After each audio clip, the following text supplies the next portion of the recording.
All right, can you tell me how you would describe your pain and where it was at? So it typically runs diagonally across my quad, and it's something that tends to happen towards the end of a long workout or a higher intensity workout. So you would kind of say it starts as you fatigue more. Yes. That's when you start to notice it. 100%. Does the amount of mileage you do make a difference? Yeah, I think, like I said, as you build towards a marathon and you add some quality plus quantity, the volume and the load of that seem to make it kind of get worse. And I found that whenever I cut my miles back, it did kind of help. So it did. So that building in more of a rest time does seem to make a difference Yes. for that tissue. Okay. How now? This goes more to what do you do aside from just running? Do you do any weight training? Do you do any circuit training? Any type of flexibility on a regular basis, or do you simply just run? Flexibility and massage to try and loosen the tissues, and then I try and do some core stabilization as well as some targeted isometric exercises. Okay. So, and those are all very good things. So but no weights or anything. No weights. Nothing that I don't do inside my living room. Okay. Well, then it sounds like it's more of a question of fatigue, since it's towards the end of the runs, and as the mileage gets up, and you maybe don't have as much recovery. So, what we'll do now is we'll do a video analysis, and we're going to view you from the side as well as the back. And as you can see here, when we look at the side, you should have a slight forward lean. And when we look at this, you have a very erect posture, almost straight up and down, as opposed to slightly forward leaning. Now, that could be the treadmill is not going fast enough for us to see that because there's a difference versus you running on, say, the street. The second thing I notice is it looks like you hit more in the mid part of your foot. So you're a mid-foot striker versus, say, hitting on your heel or on your toe. But there is an angle from, if you look at the surface you're running on, to how much your foot is in the air. You should have enough ankle movement, that toe towards you, to clear the ground, but that also acts as a shock absorber. It almost appears as if you understride versus overstride. So that could also be why you said before that you had a slower than what would be considered ideal cadence. Yes. So that may be why you have a slower cadence if you're understriding. Okay. But that also could explain, as you go up in mileage, you're losing some of your shock absorbency. So the muscles are taking perhaps, or the joints are maybe taking more of that shock. Maybe that's part of why, as you get tired, the muscles fatigue, you're taking more of that. Maybe that explains it. Okay. Looking at it from behind, pronation-wise, you seem to look fine, but you don't have a lot of arm swing. They tend to stay right at your side, and you have a little bit of trunk motion. Now, there is way, if your arms swing more, you tend to take a faster stride, your cadence increases. So to increase your cadence, if you have an increase in arm swing, they go together. Okay. So that may be something to work on. Now, are my arms too high or are they just too rigid? I think you're too rigid. Okay. Okay, you don't have a lot of motion in your arms and or your thoracic spine. You're just kind of very stiff.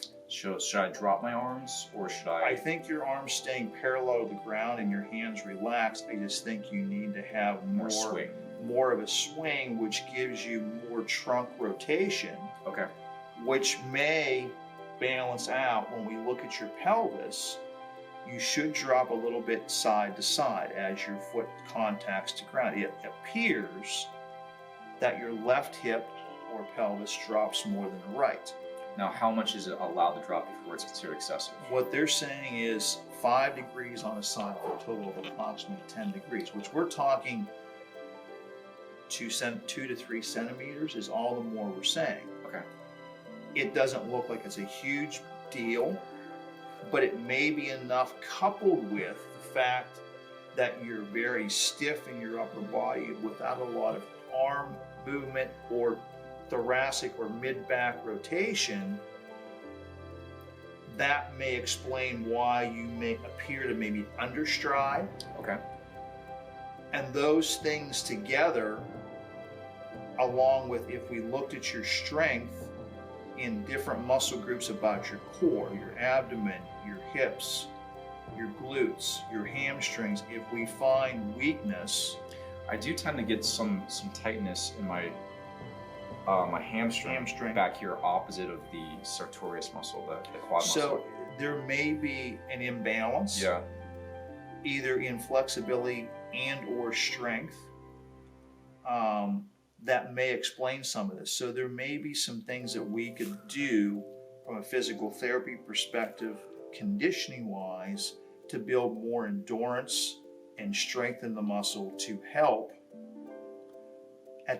as you start to fatigue, when you either go up in mileage or at the end of the runs, but also then looking at improving your form in the sense that you increase your slight forward lean and decrease the rigidity with a little bit more arm movement, and that may help improve that what appears to be maybe an understride. Now, here's a question I get a lot at the store. Is it better to heel strike or land midfoot? What are your opinions on that? Midfoot strikers tend to be faster overall as far as speed, flat out speed, as opposed to heel strikers. I don't know that I have that answer per se. I think it's the preference of the person. Okay. But as long as the mechanics are correct from how your foot strikes the ground, the position of the ankle, the knee, and the hip, I don't think it necessarily matters. Right. It's more a case-by-case basis. It's a case-by-case basis. But again, as you go faster in running, you tend to go more to the midfoot to the forefoot. Like if you see someone who sprints after they're dogged down the street, they're more on their toes than they are on their heels. But if they're out for a jog on the lane, they're hitting on their heel first. So some of that has to do with the speed of the run And the situation you're in. Gotcha. So, but typically, if you look at an elite runner, a midfoot striker tends to have a faster cadence and pace than the heel foot strikers. Cool. Sounds good. So, what's next? Well, I think, sitting down, and I'll break this down more on the video and look, those were kind of the highlights, but I'll delve into it a little bit more and see what we can come up with.